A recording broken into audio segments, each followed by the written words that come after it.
Assalamualaikum warahmatullahi wabarakatuh. Perkenalkan, nama saya Putri Regina Natasha dari Fakultas Ilmu Administrasi Prodi Administrasi Publik. Di sini saya akan menjelaskan tentang mengelola konflik organisasi. Menurut pandangan tradisional, konflik harus dihindari, bahkan harus dihilangkan dalam organisasi. Dalam perkembangannya, interdisionis modern membantah argumentasi pandangan tradisional. Pandangan modern melihat konflik merupakan hal yang tidak dapat dihindari dalam organisasi. Justru, konflik akan memberi kontribusi yang cukup efektif dalam pencapaian tujuan organisasi.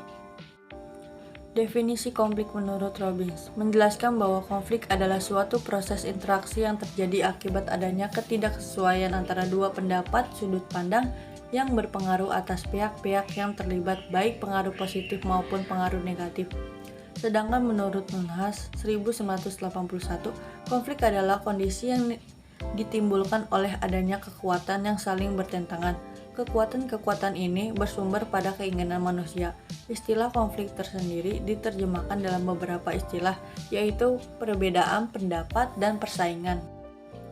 Sumber konflik menurut Stephen Robbins. Yang pertama adalah saling ketergantungan pekerjaan, yang kedua adalah diferensiasi horizontal yang tinggi, yang ketiga adalah formalisasi yang rendah, yang keempat adalah sumber daya yang langka, yang kelima perbedaan kriteria evaluasi dan sistem imbalan, yang keenam pengambilan keputusan partisipatif, yang ketujuh adalah keanekaragaman anggota, yang kedelapan ketidaksesuaian status dan peran, yang kesembilan distorsi komunikasi. Jenis-jenis konflik menurut James A. F. Stoner dan Charles Wankel.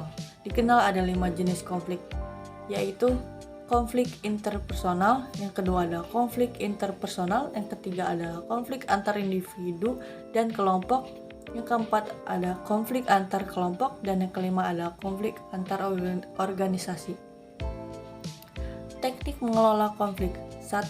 Teknik resolusi. Jika kekuatan konflik terlalu besar, konflik berdampak negatif, maka diperlukan teknik resolusi untuk menurunkan tingkat konflik, yaitu A. Tujuan supraordinat, B. Mengurangi ketergantungan antar unit, C. Memperluasan sumber daya, D. Pemecahan masalah bersama, E. Sistem naik banding, F. Wewenang formal, G. Interaksi yang makin bertambah, H.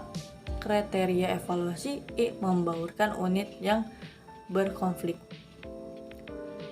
Teknik pengelolaan konflik. 2. Teknik stimulasi. Jika konflik berada pada kategori rendah, maka dapat menggunakan teknik stimulasi menciptakan konflik yang fungsional, yaitu komunikasi.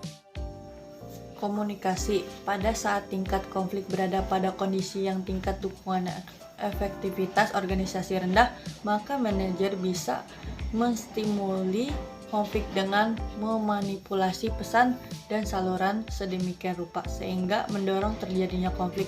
Informasi-informasi yang dimanipulasi tersebut bisa disebarkan melalui saluran formal maupun saluran informal.